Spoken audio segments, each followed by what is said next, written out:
Okay. Welcome everyone to Ask a Hypnotist, June 14th, 2020. We have an exciting evening planned here today, this evening. At least I think it'll be exciting. I know it'll be educational. I know it'll be informative. We have two delightful, accomplished hypnotherapists joining me here this evening. Normagene Mauger. Hi. Like to introduce yourself?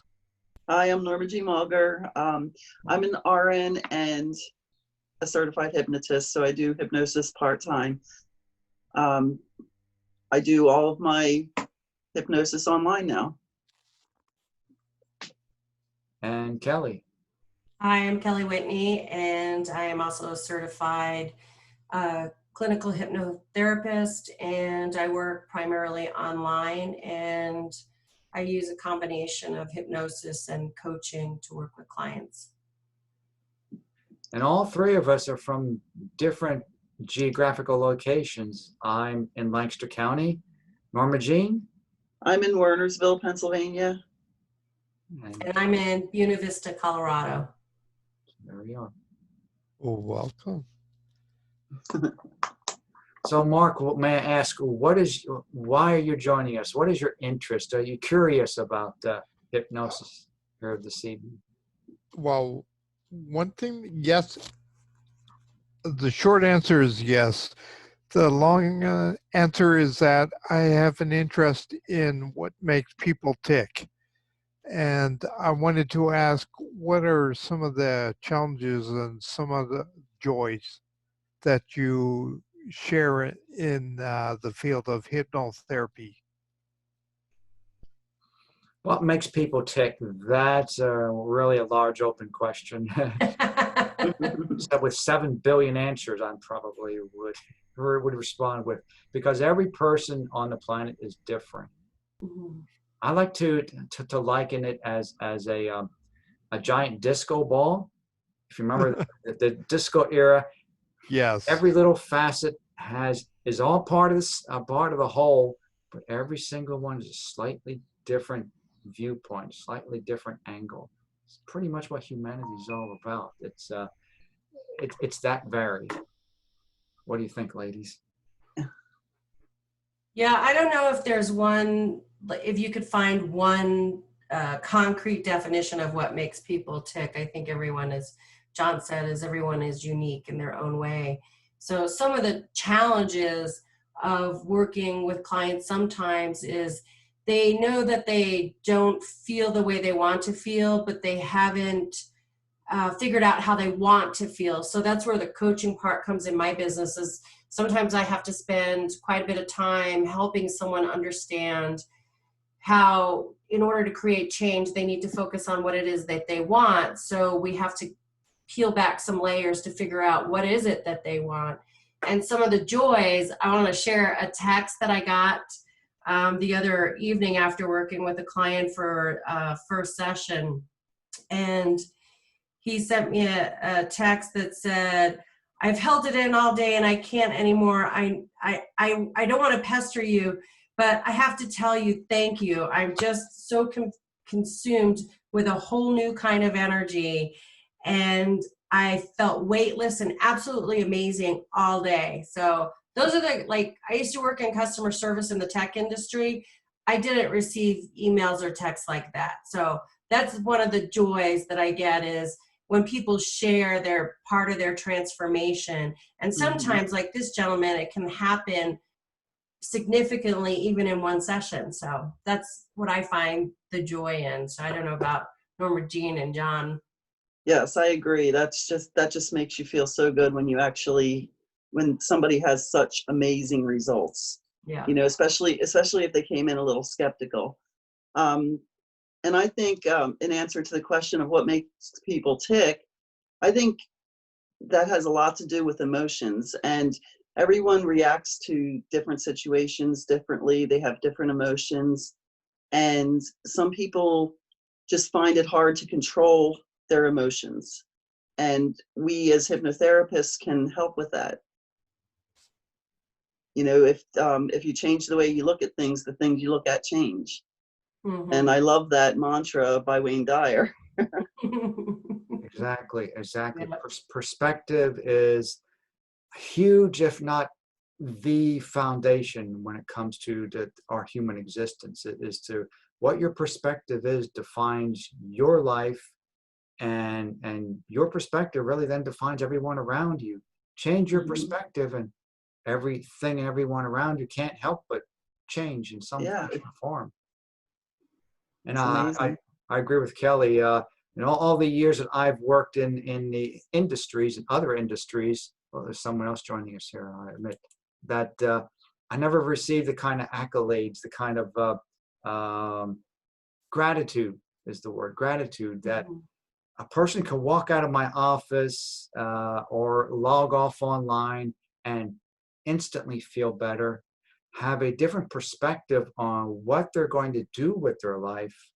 And a month or two later, I'll receive a similar email saying, wow, life is better than I could ever imagine. I mean, that's huge. And to be quite honest, I would do this work for free if I didn't have little things like Uncle Sam and whatnot. Right, and bills to pay. Like telephone bills. Yep. Yes, yes, or just simply to provide technology like this to reach out. Like these other ladies, I'm now online offering hypnosis across the country. I have worked with clients in Delaware, Georgia, and a couple of people now from California. So it's fascinating how hypnosis can work long distance. When you think about it, we are already, you watch any television show, listen to any speech, even reading an inspirational book, you are changing your perspective. You're changing your mindset. In many cases, hopefully uplifting your perspective into a more positive approach to life. That's really what we do in hypnosis, is to help people to discover the resources within themselves to make those changes in their life. Yeah. So you end up working with people's belief systems. Yes. Yes. And everyone has a slightly different belief system. Everyone has a slightly different goal, perspective. That's what we work with. So I see someone else has joined us here. Jay Gisler, welcome. Hello, can you hear us? I can. Can you hear me? Yes. Yes. Yes. My name is Jill. It shows my initials, but my name is Jill, and I'm an energy healer, and I'm fascinated in other ways that other people heal, and I see hypnosis as healing as well, and I don't know much about it, so I'm listening in to learn. So, Jill, what kind of energy work do you do? So I do. The modality I'm trained in is Jinshin Jitsu. So I do hands-on healing. I also do readings, and I'm just putting myself out there, and have also done some different things across the country. Just throwing myself out there and getting started. Put it out there, and the universe answers, right? Right. Yes. Absolutely. Yeah. Perfect. Welcome. Thank you. I know that Mark is from Pennsylvania. Jill, where are you calling in from? Pennsylvania. Okay. Yep. Terrific. Welcome. Thank you. Yes. I found that, in my case, much of what my activities are is to educate about hypnosis, the benefits, and to relieve the awful stigma that still surrounds hypnosis, which I'm sure surrounds energy work as well. Joe, you could probably comment about that. There is a stigma of misunderstanding. And despite the fact that there's like 200 years of research and documentation supporting the benefits of hypnosis, there's still this lingering stigma. I think much of it goes back to, well, the cartoon era when we were all growing up. there's cartoons of Bugs Bunny, for instance, and Elmer Fudd, and the huge eyes and the waving hands, or the waving pocket watch. Yeah. That sticks with us. It's from those very informative years when we were 5, 6, 7, watching Saturday morning cartoons. That's what we think hypnosis may be like. It sticks with us. Yeah. Yeah, I think the biggest thing in educating people about what hypnosis can do is it's so much more than just, entertainment. It's more than just, quit smoking, lose weight, and sleeping. And what I tell people is basically if you have any kind of block or emotional kind of disruption, hypnosis can help you with that. And it can be a standalone modality, and it can also complement other modalities, whether it's, energy work or like a licensed mental health care or doctor, depending on if it's for like pain management and those kind of things, or preparing for surgery and things like that. So it's just so much bigger than most people realize. And I know when I did hypnosis for the first time, it was for sleep, and I did it over the phone for 3 sessions, worked great. But it wasn't until years later that I came back to it, because I had no idea how much more you could use it for. And it just kind of blew my mind. Yeah, it can help a lot with motivation and even just positive thinking. You can just learn how to use it, using self-hypnosis or even seeing a therapist, just to change your thinking, so that you're reacting to things differently, and you are, you can be more positive. I like the idea of linking it with healing.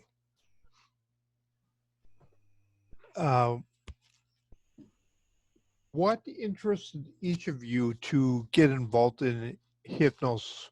What was the trigger for you?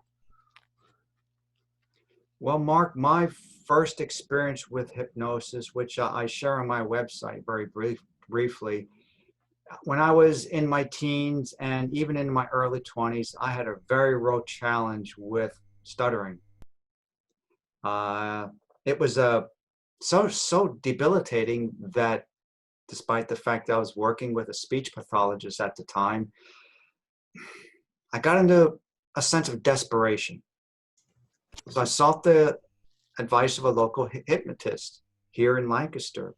And those sessions that I met with him were probably the most relaxing I've ever experienced.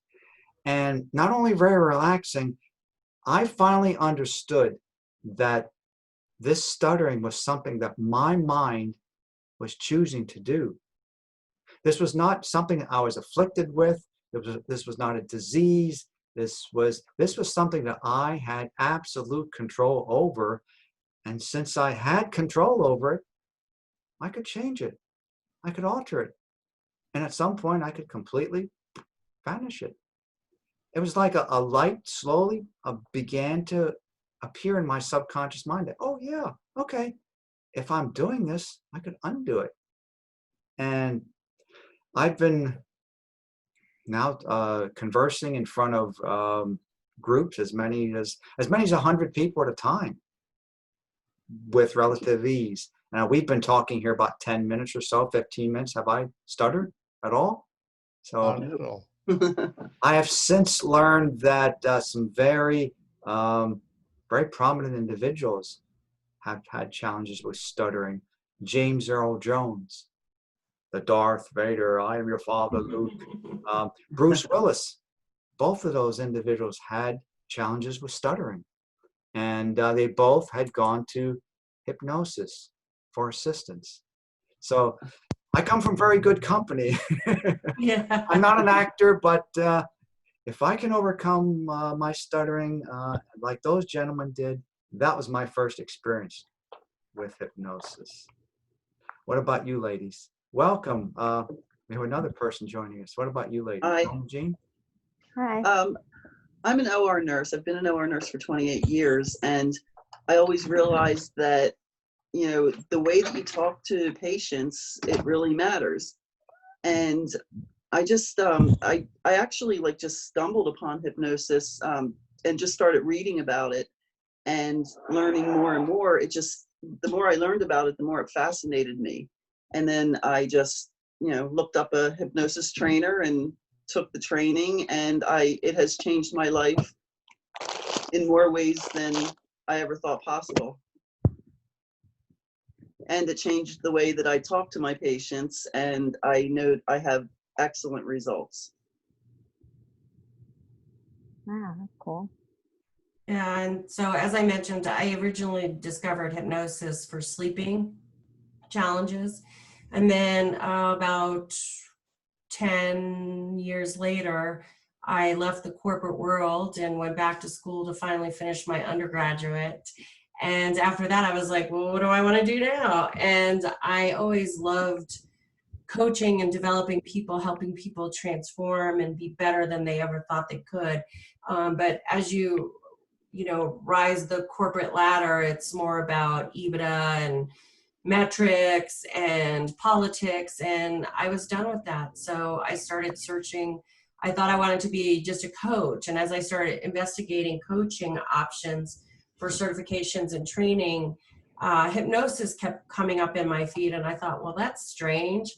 And so after a couple times, I was like, maybe I should check into this, and I did, and I realized that hypnosis, you're still utilizing your coaching skills, but it's that the process and the protocols that allow people to make huge shifts really quickly. That's what was missing from a lot of the coaching certifications that I looked at. And as I did my research, I just got so excited. Then I told my husband I was going to Albuquerque for 8 weeks to get certified in hypnosis. And here I am 3 years later. You are right, Kelly. I have found that, well, first of all, there's a place for talk therapy. Don't get me wrong. There's absolutely a place that's necessary for talk therapy. I found hypnosis, if it added to talk therapy, I like the fast track to go to that part of our mind where lasting change occurs. That the subconscious part of our mind is perhaps much more powerful part of each one of us than we give ourselves credit for. Yeah. Every book you've ever read, every meal you've ever eaten, every dream you've ever had is stored somewhere in your subconscious part of your mind. Yeah. And that's fascinating. That's fascinating. Yeah, it's true. I did a lot of, your traditional type of therapy for a variety of things over the years. And it wasn't until I started doing some of the similar techniques, when I did them while I was in trance, it was absolutely freeing. That's very true. That's a good perspective. Absolutely freeing. Yes. We tend to think of hypnosis as being, some people tend to think of hypnosis as being mind control, but you're right. It's actually mind opening. It's freeing. That it is.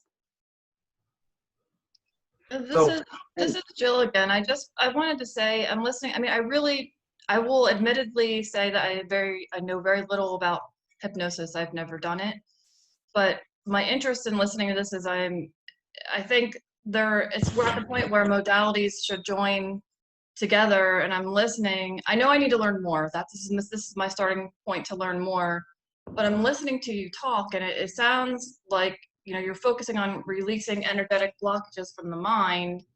And when I know I'm not doing healing. I know I'm initiating the healing process in somebody else's body. I get all that, but I'm focusing on energetic blockages in the whole body. So I'm listening to this, and I have a knowing that I need to learn more about this. So so I'm appreciating just hearing you speak about anything at all. So Jill, I also took 3 levels of healing touch, and I used to volunteer at a local hospital. And even though I was certified as a hypnotist, certified for assisting with teaching people pain control, I wasn't allowed to talk about hypnosis in my role as a volunteer as a healing touch person at the hospital, but I could still utilize the skills, and it's about language patterns. It's about getting people to shift their awareness that then lets them allow them to release things. Because it's like, Yes. so even when you're working with your clients, you're getting them to focus on that feeling. Like, so like when you grab your fingers, right, to release, you know, you're focusing on waiting till you can feel that like pulse almost. Yes. Yes. So they're shifting where their mind is targeting, because what your mind focuses on, it will receive more of. So when you focus on pain, you continue to feel that pain. And when you focus on doing something that releases the pain or reduces it, then that's what your mind looks for. So a lot of it has to do with the language patterns and speaking in ways that the subconscious mind can easily grasp onto. And it's different from the conscious mind. No, and that helps me give some direction on a starting point of a starting point, because when I'm in a session with someone, I'm doing the energetic healing work, but I'm also speaking to them and giving them messages. And so I think why I'm listening to this is exactly what you just said. So I appreciate that feedback. You're welcome. The language that you were speaking of. Yeah. Thank you. Yes, Kellie made a good point that there's a considerable difference, a basic difference between the conscious and subconscious minds. Our subconscious mind, for instance, has a very difficult time with the word no, or can't, or even try. Yeah. Those are not concepts that part of ourselves understands. Consciously, I've had so many people, like my smokers, coming into my office. I'm trying to quit smoking. I can't quit smoking. I've tried for years to quit smoking. I want to quit smoking. However, subconsciously, your subconscious mind's hearing smoke, smoke, smoke. Okay, we'll smoke. The subconscious mind does not judge good, bad, left or right, up, down. It only really takes basic commands from your conscious directive. So if you're telling it, I don't want to smoke, it's pretty much hearing, I want to smoke. Okay. Am I right? Because the subconscious mind doesn't understand negatives. So if I tell you not to think of a puppy, you have to think of the puppy in order to not think about the puppy. Even a split second. Each one of you probably thought of a puppy before you change it maybe to something else. Oh yeah. If any of you are mothers and you had a young child, maybe 2, 3, 4 years old, and you told that young child, don't spill that milk, what do you think they're going to do? Spill the milk. At that young age, we haven't separated conscious and subconscious yet. We live in our imagination. We're all really together. So their subconscious minds on some level heard, spill that milk. It's almost like they had to.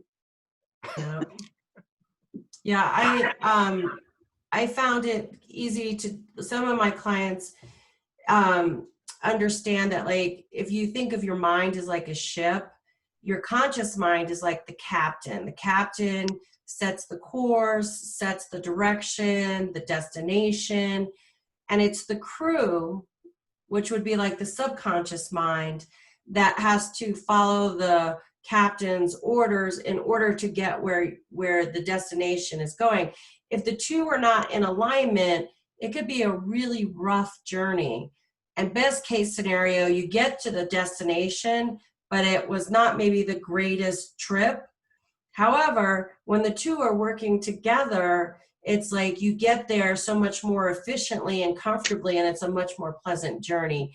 And if the two are really out of alignment, that's where you feel like there's almost like a mutiny, like this inner conflict. When I have clients that call me that are really struggling and in a lot of like a emotional, mental turmoil, it's they're their conscious mind really wants something and the subconscious is operating on a completely different program, and they just are always in conflict with each other. So now that's not the same for everybody, but when the two are not in alignment, they're just kind of working against each other, and it just makes life a little bit more uncomfortable. And I would say 9 chances out of 10, your subconscious mind is going to be the victor. Oh yeah.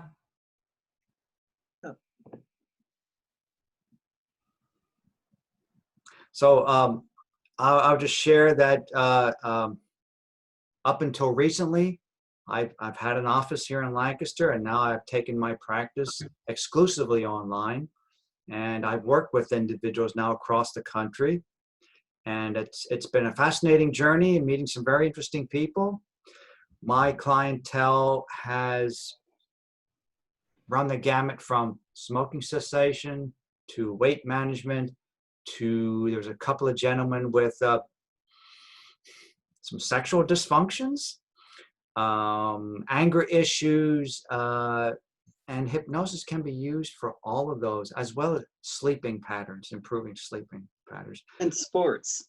And sports performance, yes. And as myself, stuttering. Yeah, test anxiety, fears, phobias. Absolutely. Grief. Yes. Helping people to get over a past relationship. I've done that several times. They just find themselves obsessed with their ex and having a hard time getting over them. Hypnosis can help with that. In order to move forward, we need to release the past. I mean, that's basic with every person here this evening. We need to release the past. We're not going to move forward unless we release the past. It's really simple, but that's a very challenging part for many of us. Yeah. I will add that memory recall. I had one lady who had lost a very expensive gold necklace, and she was beginning to think her boyfriend stole it from her. She came to my office. I gave her the hypnotic induction, helped her jog her memory, and she remembered that she left this gold necklace in her bathrobe before she had taken a shower, like a night or two before. Fortunately, she found the necklace, didn't break up with her boyfriend. Yeah, memory recall. I mean, all these facets and many, many more are capable of responding well through the process of hypnosis. So did you just do a single session with her? That was just a single session with her, yes. I would have asked to, if she was interested in exploring why she jumped to the conclusion that her boyfriend stole it. To me, that sounds like there's some other opportunities to resolve something. There probably were. That crosses the line into marriage counseling. I'm not really a counselor, however. No. So like Normagene was saying, so I've worked with clients, and it's not necessarily that they want to get over someone. They want to resolve they want to change a perspective about the relationship. So they explore why, like, what is it that is they're holding that creates that negative leap?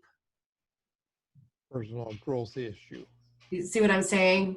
So they get to explore for themselves, why something bothers them, and then change their perspective. So to give you an example, one client I had, she'd been married for a very long time, and they both had recently retired, and now they're at home all the time, and they're getting on each other's nerves. So and she's like, divorce is not an option. So we explored what were the things that were coming up that she felt bothered her. And one of the things was her husband's breathing. So we worked on shifting her perspective of when he's breathing, that reminds her that he's still there, and he loves her, she loves him. But all that was gathered from her. I don't I don't prescribe as a hypnotist.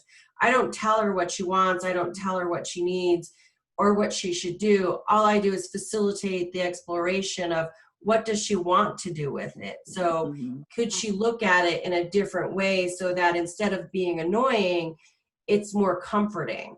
So that's what I mean. It's not crossing the line. It's just helping them explore how they might want to look at it differently.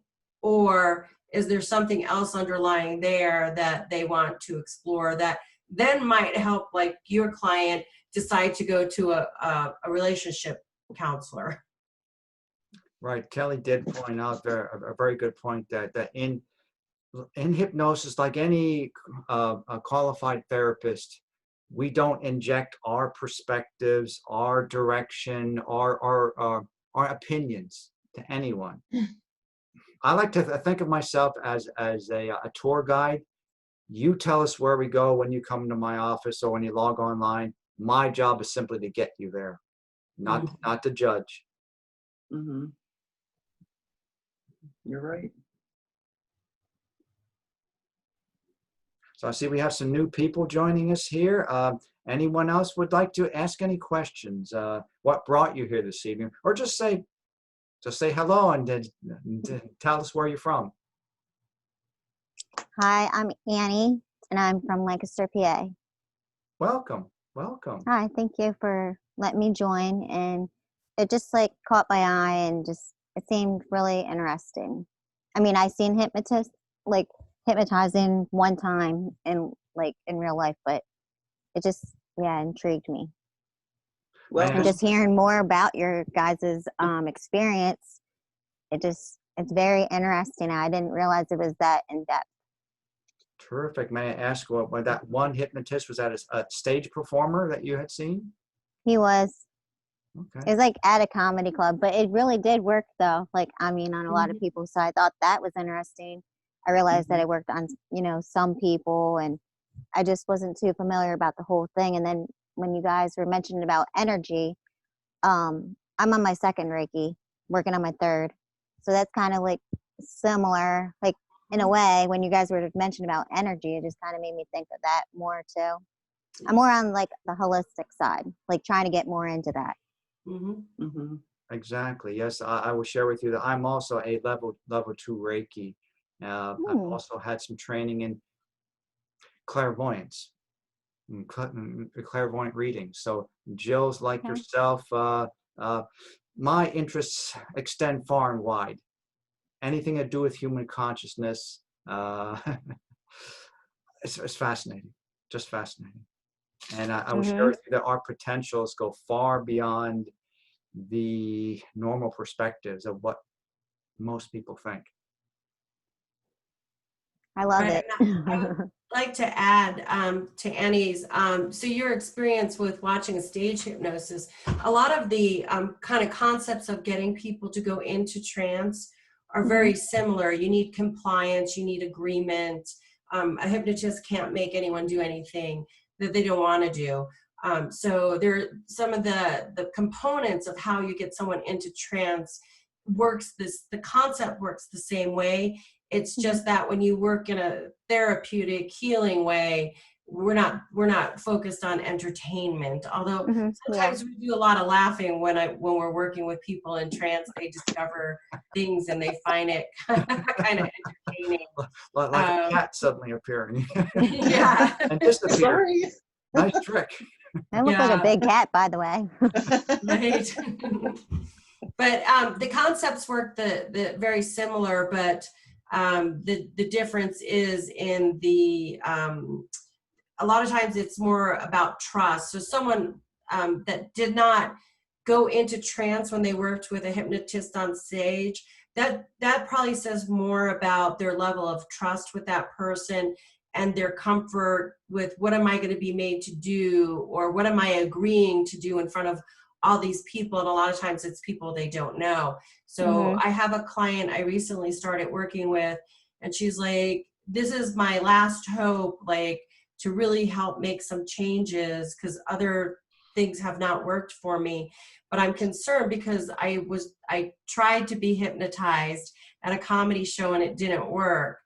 She after getting to know each other and working in an individual setting, she goes into trance beautifully and very deeply, and has done some profound work in just 2 sessions. So just because it didn't work on stage doesn't mean that you cannot be hypnotized.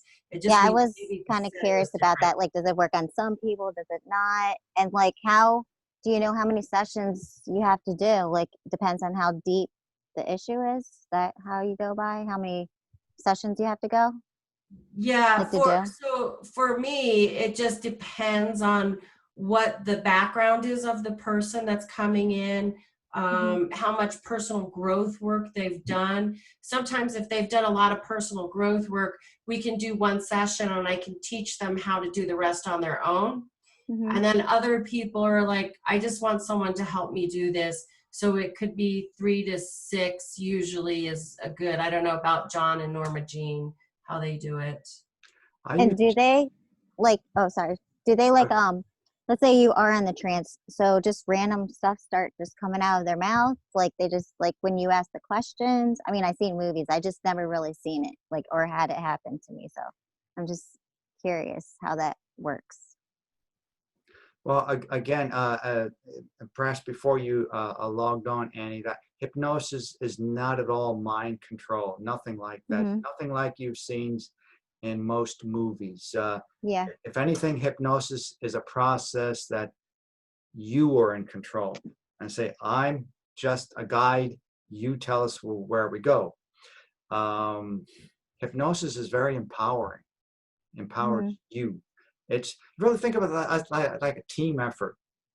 I'm doing my part, you're doing your part, and together is where that trance-like state occurs.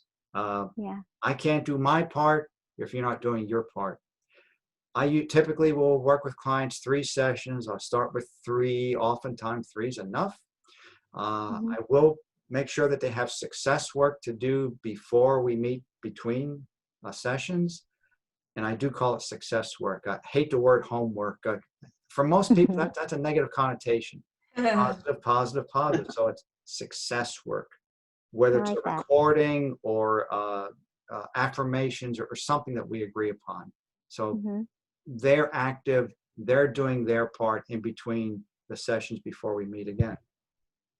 Right. Okay. I generally do three sessions as well. And also, it's not often that I would have a client talk while being hypnotized. Most of the time we do the talking before the actual hypnosis. And then we'll go into the hypnosis. And really all that you're feeling is a really great, wonderful sense of relaxation in most cases. Okay. I know that my boyfriend, when we went, he was one of the guys on the stage, and he said he felt really weird afterwards, like, because he didn't remember anything, but he just said his body felt really weird. Well, the hypnotist on stage probably told them that they weren't going to remember. I don't generally tell my clients that they're not going to remember. Yeah, I usually suggest that they are going to remember everything that they need to remember. Exactly. Okay. Yeah. So that, Exactly. like, the important stuff, like why you're there for the therapy and to help you remember things to work on. Right. And then Annie, to go back to your point about like, does like random stuff just start coming out? The client is always in control. So they can share as much or as little as they want. Okay. So some people all like, so Normagene, she practices one way.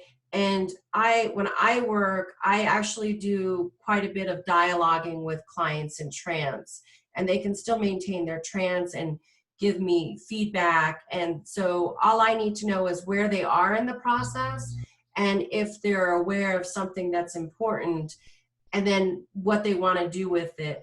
But they don't have to share the detail. Sometimes they will have something will come to the front of their mind. And it's up to them whether they want to share it or if they want to just say, well, that doesn't apply to the work I'm doing now, so I'm just going to put that back in the box. And then they can choose to address it later or during the session. So it just depends.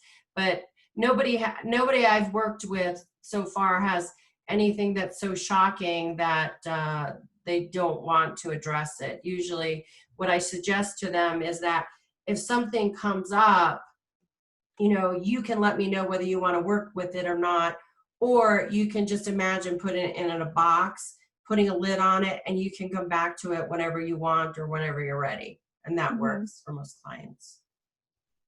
Okay. So like, do they normally just focus on like one goal, I guess, maybe?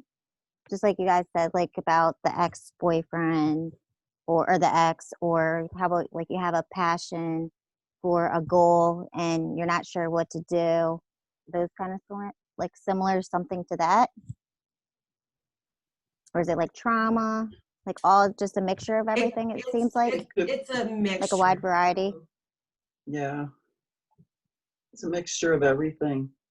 Okay. And sometimes you can focus on more than one issue depending on what the issues are. Generally, I generally focus on one issue if it's a decent sized issue. Yeah. There often are interconnecting issues.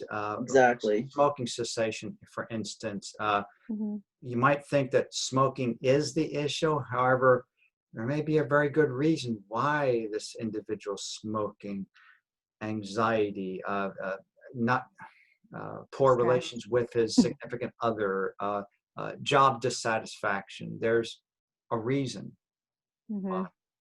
So yes, we can focus on the smoking, help to suggest more positive responses instead of lighting up. However, we should also address these original issues that are causing the smoking. Yeah. Exactly. So usually I with working with a client, I start with what is the biggest thing that they want to shift that will get them the most transformation, the most comfort, the most relief, whatever it is that they're looking for. So we usually start with the biggest issue that they have. And then a lot of times there's other things, like John said, that are kind of be interconnected. And sometimes when you address that one thing, other things fall into alignment, or you just decide that they're not that important and they don't bother you anymore. That's true. That's true. Interesting. Thank you guys. You're welcome. I do want to invite each of you here, since you have joined us, and I already have Mark's email address. By joining us here this evening, if you're interested, I can send you a self-hypnosis recording for sleeping improvement, to improve your sleep. So if you'd like to drop it in the, send me an email to lancasterhypnotherapy@gmail.com, and I can send you that MP3 recording. It's been helping my insomnia clients quite well, and I'm very pleased with it. So again, lancasterhypnotherapy@gmail.com. Great. And you can download this onto your phone or other recording device. It's about 20 minutes long, if I recall. Just for showing up here this evening. And I get thank you for joining us here. Oh, Thank you. Aaron wants everyone. Okay. Can we just put our email in? That's okay, just like how she did that? If you'd like to do it there, sure. Some people don't like to share email addresses with everybody, so here we go. Okay. Thank you. You can also do it privately to John. That's what I'm saying. Yeah. Yeah, you can do it Because privately. his recording. Yes, you can do it privately to me. That's my email address, lancasterhypnotherapy@gmail.com. Have you other ladies created self-hypnosis recordings or ebooks or anything else? No. Not yet. But it sounds really neat. I'm really looking forward to it. Yeah, I have one for sleep also that I give to clients, and then I have one that's just guided relaxation that I give to clients first to just start practicing what it feels like to give themselves permission to enter trance and follow direction in where their mind is going in order to create more relaxation. So it's just, it kind of, what I tell people, it's like, if you wanted to be a world-class weightlifter, you don't show up to the gym on day one and start deadlifting 500 pounds. There's other things that you start to do to build those skills and those abilities and develop those muscles. And trance work is a lot like that. So the more you do it, the easier it gets and the more powerful it becomes for you. That's true. That is very true. Arnold Schwarzenegger did not hit the gym and start lifting 500 pounds his first day. No. So yes, the more we engage in the process of hypnosis, the easier it becomes, the deeper it becomes, the more transformative it becomes. Okay. Thank you.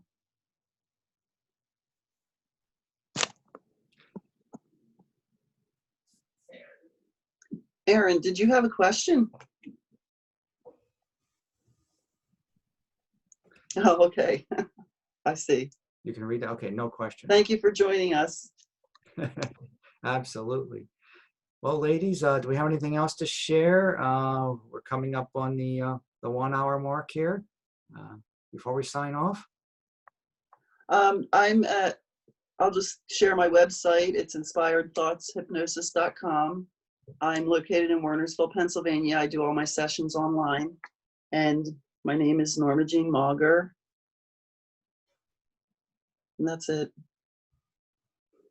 And I'm Kellie Whitney, and my hypnosis practice is Prime Intention, which is primeintention.com is the website. And I do mostly online video and sometimes phone. Works all the same. Like I like to tell people, it's if we were working in an office in physical proximity to one another, you would still spend 75 to 80% of your time with your eyes closed anyway. So why not do it from the comfort of your own space? Exactly. That's very true. And my website is lancasterhypnotherapy.com. And I'm now doing all of my work exclusively online now with some very interesting success. And there's some real benefits of meeting online. As Kellie pointed out, we tend to be very comfortable in our own homes. It's very familiar. So we tend to be more receptive and more relaxed. And therefore, the transformation can take place a little more quickly, a little more powerfully. And not only that, we tend to, our own issues tend to be right in our own home environment. So at the end of the session, we can take our new perspective and begin implementing those right away, as soon as we log off. As opposed to driving across town, plugging a parking meter, and getting frustrated with this person behind me and maybe the police officer and a driving ticket and all those other things. Right. And trance is durable. You can dialogue, you can move, you can adjust, and still maintain your level of trance. So even if there's noises outside, doesn't matter. Absolutely. In fact, in my session, I will utilize external sounds to just simply to guide you to more relaxed, so simply environment around you. And you're going to hear sounds around every single day of your life anyhow. So let's use those sounds. We don't need a soundproof room or anything like that. You guys recommend meditation before, like to relax before the meeting thing? Before the meeting? I think it's a matter of choice, matter of preference. Yeah, because then you're relaxed, maybe, or I don't know. Oh, we'll get you relaxed if that's your goal. Well, and relaxation is not necessarily required. So hypnosis is a focusing of the mind, focusing attention. So most of the time, relaxation follows, whether it's the body relaxes, then the mind follows, or the mind relaxes, then the body follows. Whatever your experience is just perfect for you. But if you think of like a marathon runners, like they kind of enter a trance, like it's like if you hit like the zone, right? Like somebody that's moving, their bodies are not relaxed. True. But they can still enter a trance-like state. It's like their mind is focused on something specific and other things just tend to fall away.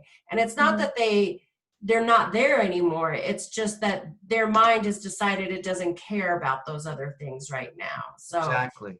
yeah. Okay. Yes, those Yeah, that makes sense. those professionals on the football or baseball field, they may have 100,000 screaming fans around them, but as Kelly said, they can be in the zone to Mhm. make that score, that punt, or whatever they need to do. So it's not necessary. The relaxation tends to be a byproduct of hypnosis. One that you're really going to enjoy, but it tends to be a pleasant byproduct. Got it. Okay, thanks. Terrific, terrific. Okay, thanks. Well, thank you everyone for joining us here. If there's any last question, we will sign off and have a good evening. If you'd like to learn more about hypnosis, certainly visit each one of our websites. And we all have Facebook pages. and correct? Facebook pages. Are you guys able to list it in the comments, maybe like Aaron did, maybe? So we could find you? Sure. Oh, Okay, awesome. Thank you. Certainly. Mhm. Send us. And I myself, Lancaster Hypnotherapy, has a YouTube channel as well. So check that out.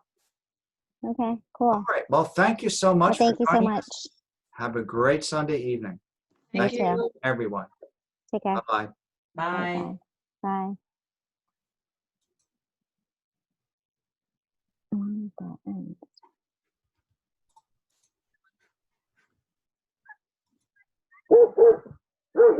Wow. Messages.